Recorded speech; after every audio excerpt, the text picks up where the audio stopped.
Good morning, my friends. Happy Tuesday. The sun is shining in San Diego. It's been an odd weekend weather-wise, though, hasn't it? In fact, apart from the weather, it's been an extraordinary weekend for me and a few friends. Who is me? Good morning if you don't know me. If you're new here, I'm Andrea Kuchin. I'm Andrea Kuchin, actually, even if you're not new here. I'm Andrea Kuchin all the time, but thank you for joining us if you are new.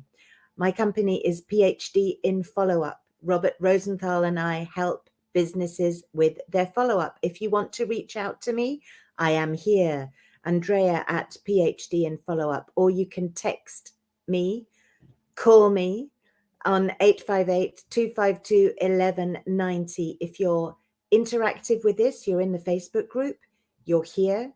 PhD in follow-up, more loyal customers and referrals for busy business owners. That's what we do. So if you're a busy business owner and you're out there meeting loads and loads of people and you want to make better connections with them and reach them on a deeper level, we can help you. This weekend, I went to an event hosted by someone called Sean Gallagy, and it's called Unblinded. Sean is one of the most extraordinary people I have ever met. And the reason his event is called Unblinded is because he is actually gradually becoming blind. He has been over the last 10 years or so. He's now in his early 50s, but that hasn't stopped him from surfing, scuba diving, and skiing the black runs. Yes, indeed, ladies and gentlemen, an extraordinary man. I wasn't there, though, to learn to ski, believe it or not. I was there to learn something else. I wasn't really sure what it was that I was going to learn there. And there is masses and masses of information. It was Friday evening, all day Saturday, all day Sunday. And then we stayed another night and we left on Monday morning and went to another event in Newport Beach. And I got back late last night and I have not had time to process even the leads that I got, the people who want to connect with me, let alone the information I learnt. But I did pick up something really important that fits very, very well with follow-up and is definitely something you should be doing. And I took a photo of a slide and I've got it on my phone and I'm going to talk you through it. Just 1 second. Please bear with me while I get my phone going and up and running and functioning and cooperating with me. Right. At some point, you will have a conversation with someone. If you're anything like me and Robert, you are going to networking events, whether they be in real life, which they were for the first several years of our working together, or online. Doesn't matter. You get anything from 30 seconds to 2 minutes to introduce yourself. And then the idea is that you find who it is that you are interested in and you arrange a one-on-one conversation with them, which again, could be in person, but it could be online. Doesn't matter. Whatever it is, during that conversation, you're trying to get emotional rapport with that person, whether they are your ideal client, or even whether they're not your ideal client, but they might be able to introduce you to your ideal client. Do not write people off because you don't want to do business with them. Do not write people off because they are not your ideal client. They may become even more important than an ideal client because they might refer you to your ideal client or introduce you to somebody, or invite you to an event that you would not otherwise have known about, like the one that Robert and I just went to. And that can be more valuable than them being a direct client. So never write anybody off. If somebody's interested in meeting with you, meet with them. If you think they're your ideal client, but they don't know that yet, then you push the meeting. Right? But always meet with people because you never, ever know. So there you are in conversation with them, sitting face to face, just like I am with you guys now. And what do you say? Well, I'll tell you what often happens. what often happens is this. Hello, I'm Andrea, and I do this, and I do that, and I do that, and I do this, and I help people do that, and I do this, and I do that, and I help people do that. And then I'm blah, blah, blah, blah. And one day, blah, blah, blah, blah. And a long time ago, and blah, blah, blah, blah. And I then learnt this, and blah, blah, blah, blah. And I help my clients do that, and blah, blah, blah, blah. And your 30 seconds is long gone, and so is your 2 minutes. And what did the other person learn about you? You might be surprised to know they learnt nothing.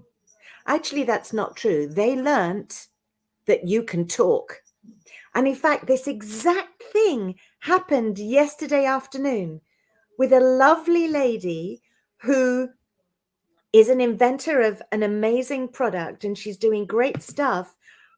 But I don't know how to help her because the entire time she had available to speak, she spoke. So then when we got to the point where we're supposed to have the opportunity to find out what we need from her. I'm sorry, my attention's a little bit on my puppy.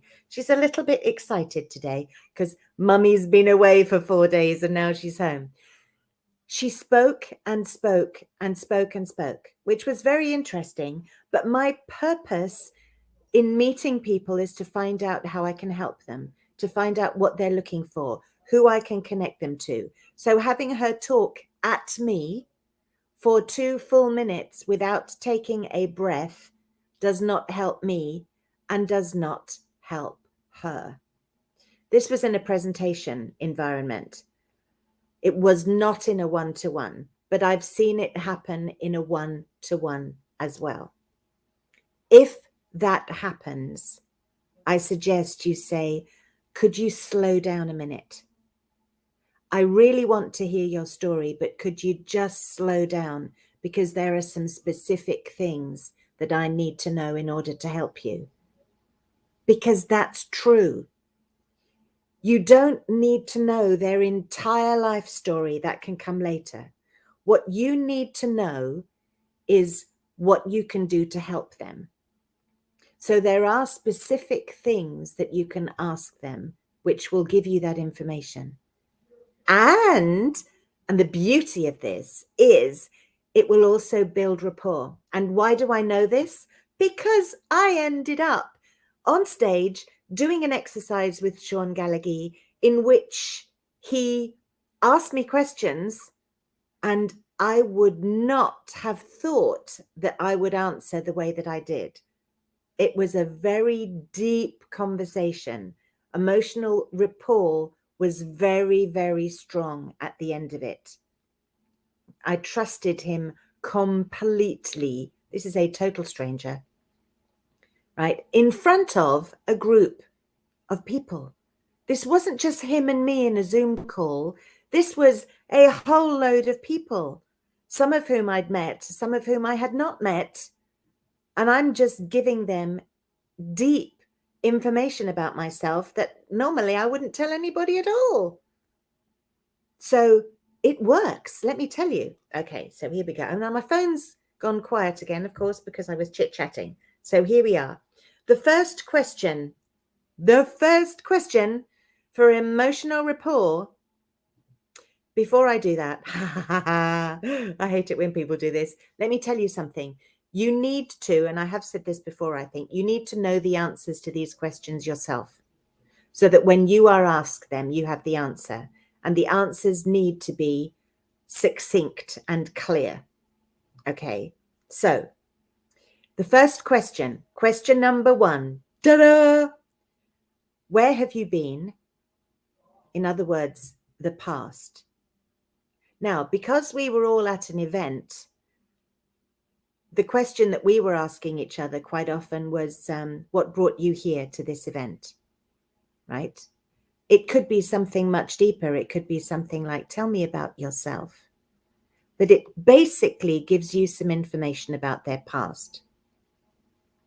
And don't let them give you a 5-minute spiel, their life story. Again, where have you been? It gives information about the past. That's question number 1.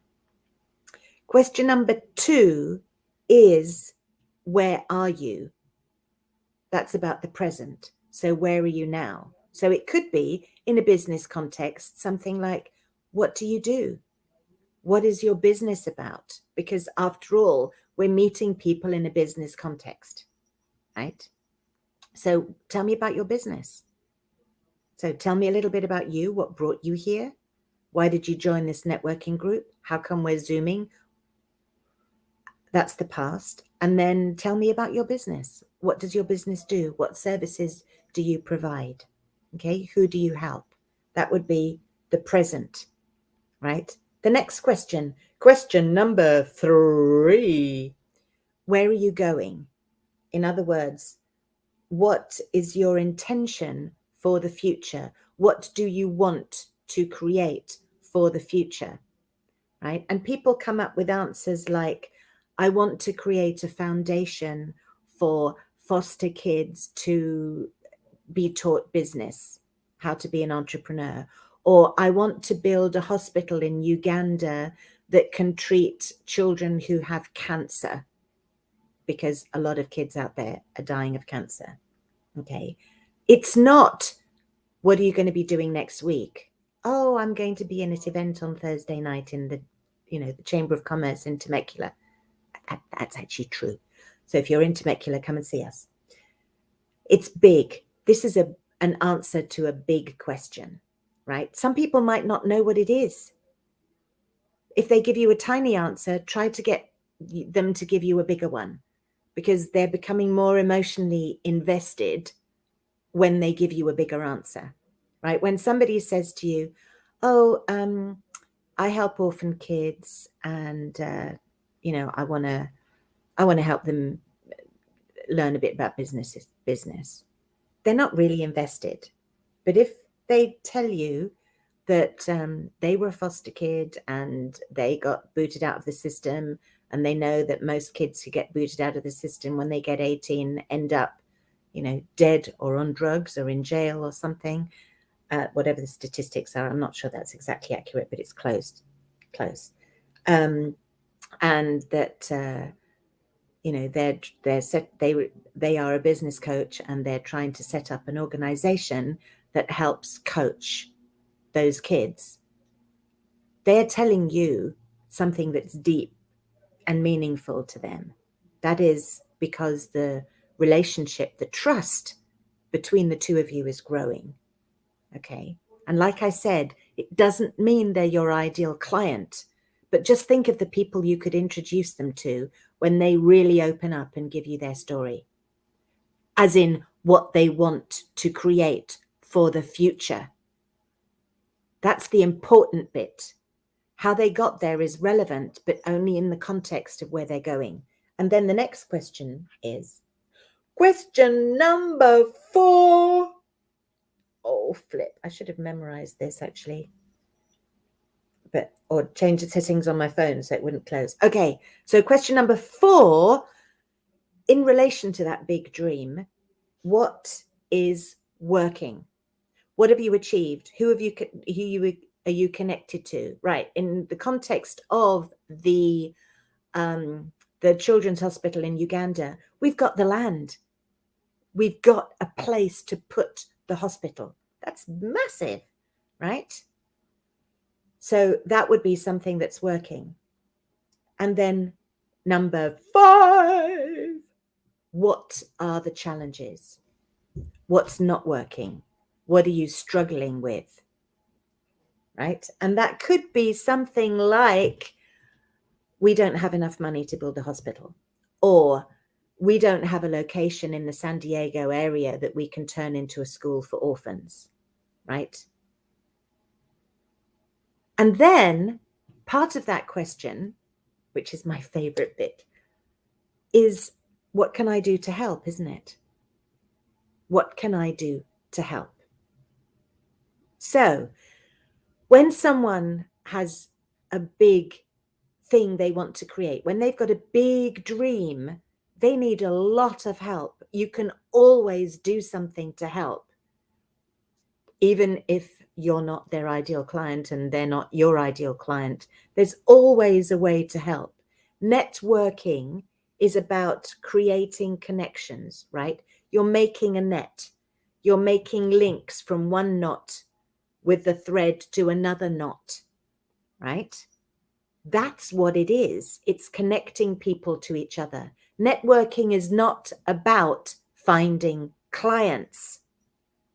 So don't go to a networking event of any kind intending to find clients and interview everyone to see if they're an ideal client, and tell them your story and ignore them if they're not your ideal client. Please don't do that. You go to a networking event to meet people, to see how you can help them. And helping them might be connecting them to somebody else. It might be teaching them something. It might be becoming their client. It might be making them your client. But do it in this way. Do it with these 5 questions. Okay, I'm going to give you the 5 questions again. Here we go. The 5 questions again are, I'm going to keep my thumb on the,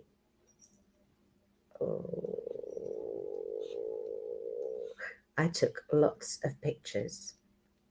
Lots of pictures. Okay, here we go.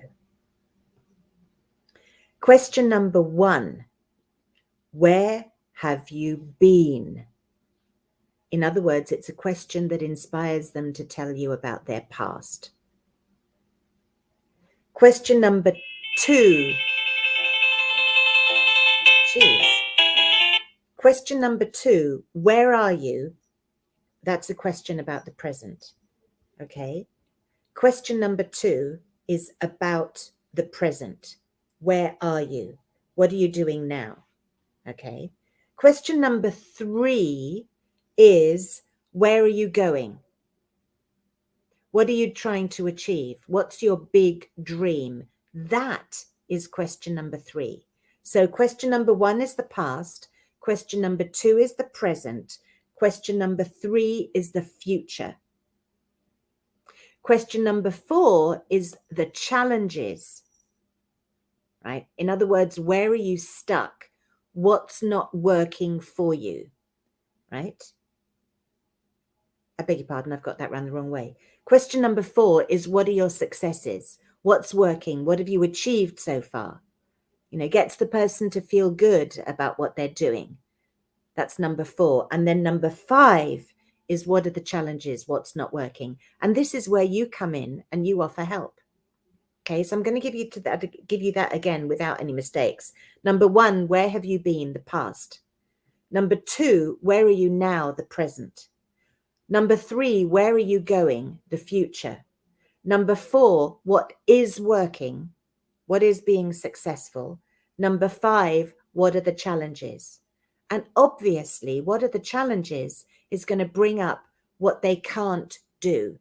And if they're your ideal client, that is the moment that you offer them the solution in the sales cycle, right? If that were a sales conversation rather than an ordinary conversation, right? That is what you want to find out, what they're struggling with, so that you can either offer them direct help, which obviously, if this is a sales call, you would, but also helps you know who to connect them to if you've just met them at a networking event, or indeed at an event like the one I was at this weekend, which wasn't networking, it was learning, but you still meet people and you still end up networking with them. You connect with them, you connect them to other people.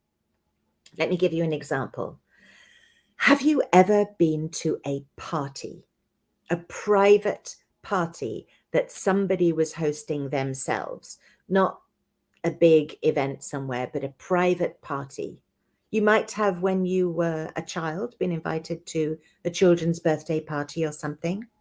A good host or hostess, a good party host or hostess, has the job of making sure that every guest at the party has somebody to talk to.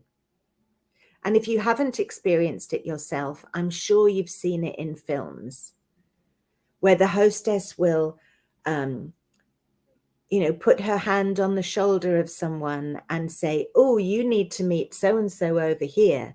And then take someone else and say, oh, you should meet so-and-so over there. Why? because that person plays tennis and so do you, or because that person collects classic cars and so do you, or because that person has teenage children and so do you. That's what networking is. You connect people together who have something in common. It is not you going to an event and spewing your business all over them so that they will be your clients.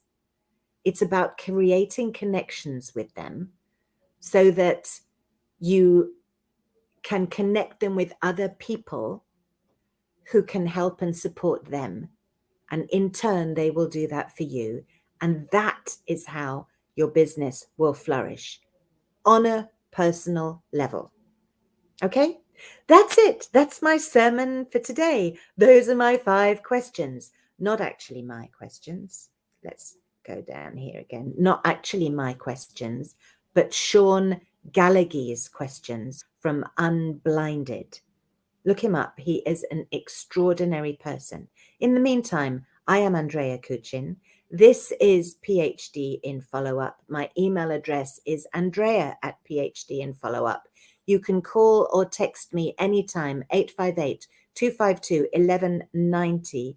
In fact, if you text the word prospects, I was just thinking, which one shall I do? If you text the word prospects to that number, prospects, I will send you some information about a system that gives you free prospects. Ooh, that you can target for your own business. I talked a little bit about that last week. That's just my free gift for you for today. Okay. But that's not what networking is. Networking is when you make a personal connection with somebody so that they can either help you or you can help them in some way or other. Okay. And that's what I'm all about. This is what I'm trying to teach you how to do, to make really good business connections that will help grow your business, and teaching you as you go things that I've picked up and learnt that have made life easier, more interesting, and more pleasurable. Okay. So that's it for today. Thank you so much for joining me here. I really appreciate seeing you. And, oops, I'm just looking for my outro. And I will see you again next week. Bye. Thank you. Bye-bye.